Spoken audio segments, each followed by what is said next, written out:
This is Tammy at the Bar R.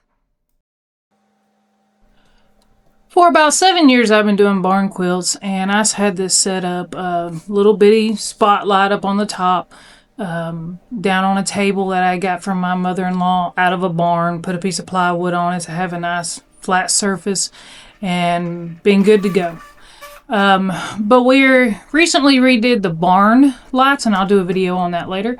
So I took one of those lights that we got from the barn because I knew we was going to have too many of them, and decided to change my lighting up here in the painting room or the carport.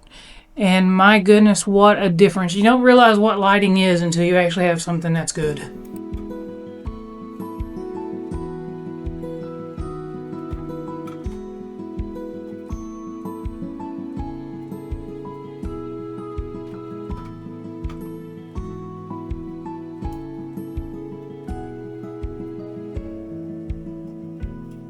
The first step, once you moved everything out of the way, was to actually disassemble everything that I had done, 7 years ago.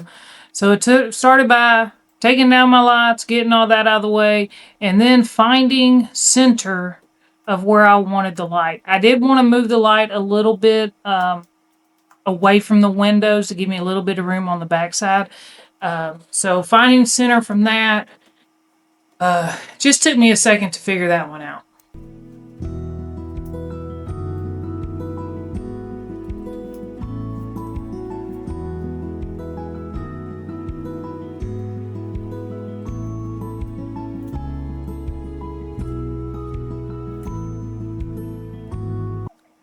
Sometimes you don't realize how much of an idiot you look like when you're sitting there trying to figure stuff out and contemplate.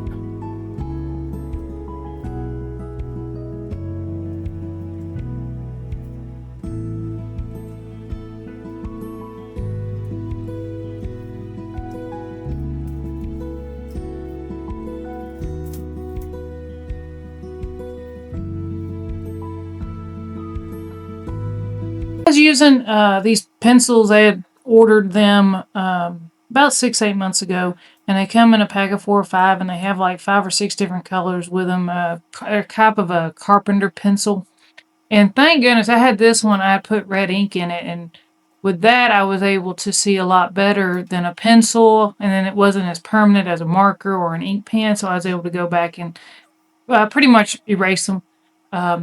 But that right there saved a lot because you could see that from the ground without having to squint.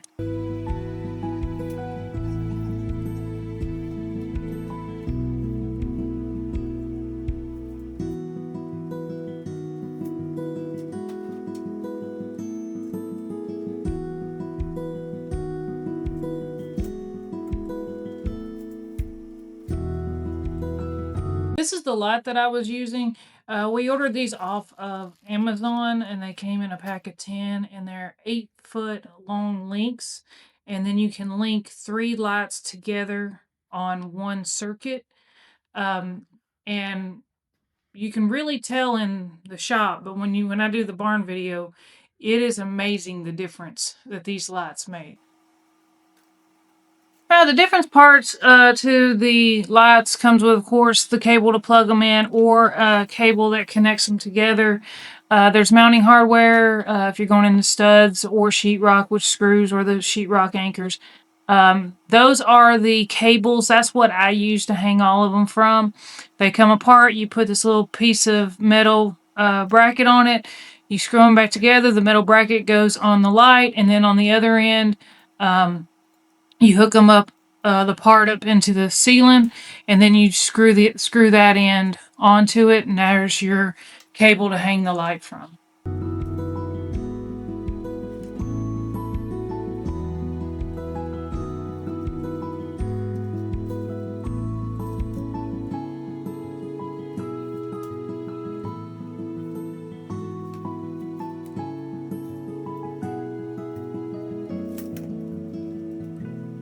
I was measuring just to get a general idea of where the metal brackets would go, but once you have it up, those brackets will slide pretty easily, so you don't have to be so precise. I just wanted to make sure that when I hung it, that I wasn't completely cockeyed one way or the other to where it was putting any tension on it.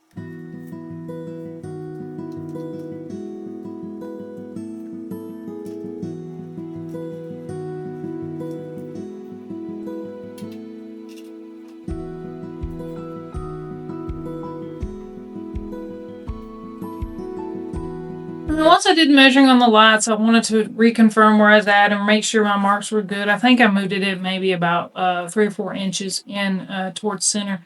I pre-drilled the holes. My dad had put paneling up, and I bought this house from my dad, of course, but put paneling up underneath that fascia or soffit or whatever you want to call it. And so I was able just to screw straight into that. The part that attaches to the ceiling is an open cylinder that has a hole on the end that a screw goes into, and the screws are provided.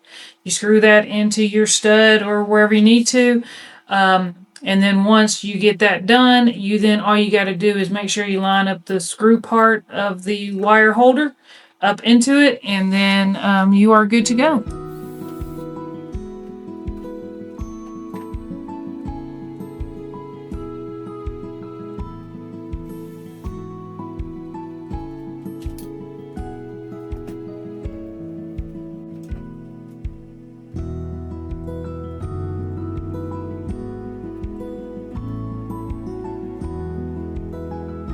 This is where I just took that part, the screw part, and stuck it into the open cylinder. You see the cable hanging, and then on the bottom is the piece of bracket that hooks on the light. So once you get that hooked up, you're good to go. Then the cables are adjustable. So you can see me kind of moving them right there. There's a little push, I'm going to call it a push pin on that holder that screws in, and you kind of push that up and you're able to pull the cable. Actually, you're able to pull the cable, and if you need to let it down, you push that, and then you can pull the cable back down to make it longer.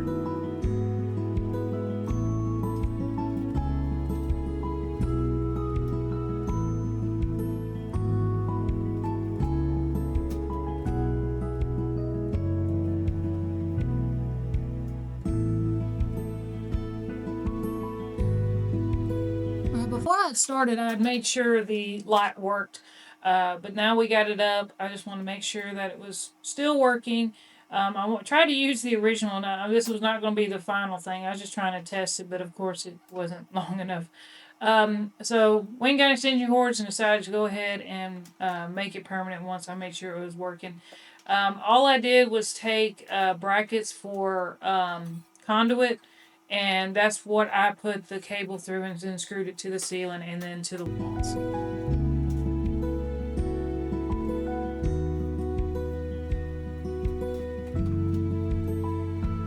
Here I just undid the old extension cord I had and ran the new extension cord through that same bracket just to get started, and then I just worked across the wall to get it kind of in a line with the light itself, and then I started on the ceiling. But of course, how my brain works, I needed to take down all the brackets that I had used previously just because they were there. They were not in my way, but that's just how I roll.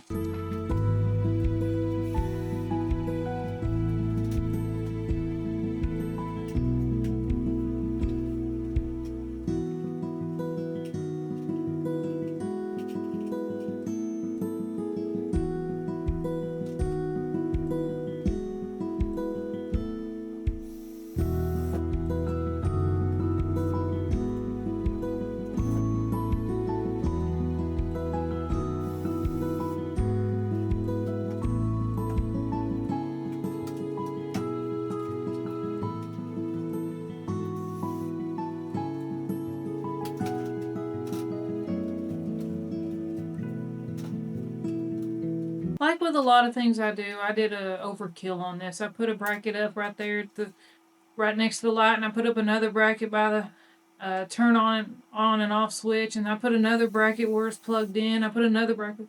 I just didn't want any extra tension on any part of the light to where it would make any shorts or any thing mess up later on. And yes, I dropped a lot of screws. That's why I have a container of screws. But yeah, you'll see that I just keep putting up brackets.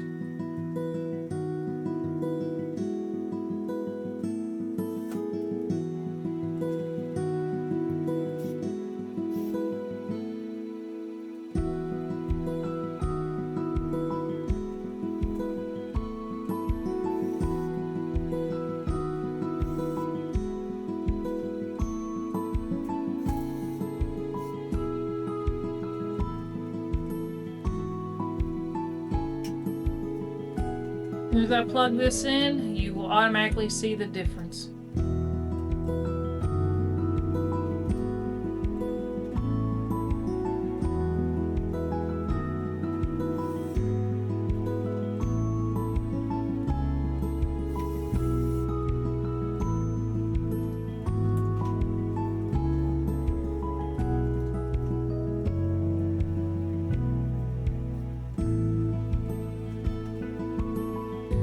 Alright, here's the cleaned up version of everything. So I got everything ran, got it pulled down, the excess cable tied up, and I love these on-off switches. I got them from Amazon. I use them on a lot of stuff.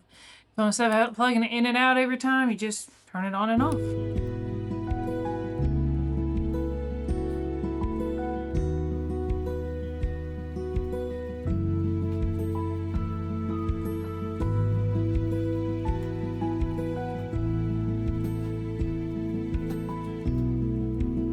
The last thing I had to do was tie up the cables. I didn't want to cut them in case we took and put this light somewhere else. So I just took zip ties and tied up the extra links of the cables.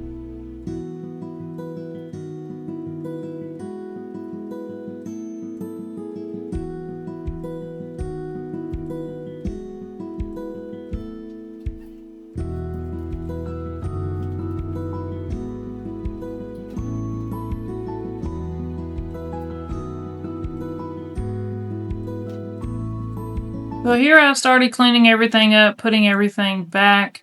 You do see that there's this rack on the back wall. That is where I put my barn quilts to dry.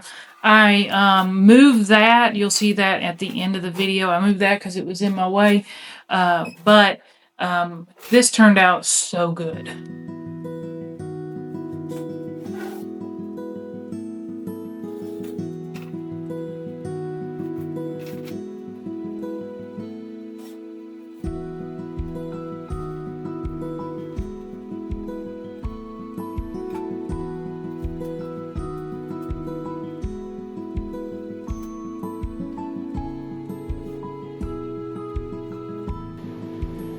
Here's the before and the after.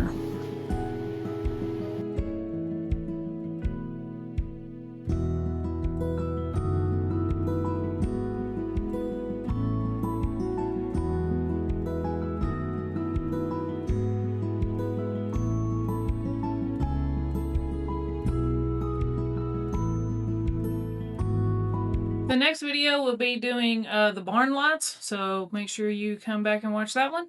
And thanks for watching. Love you.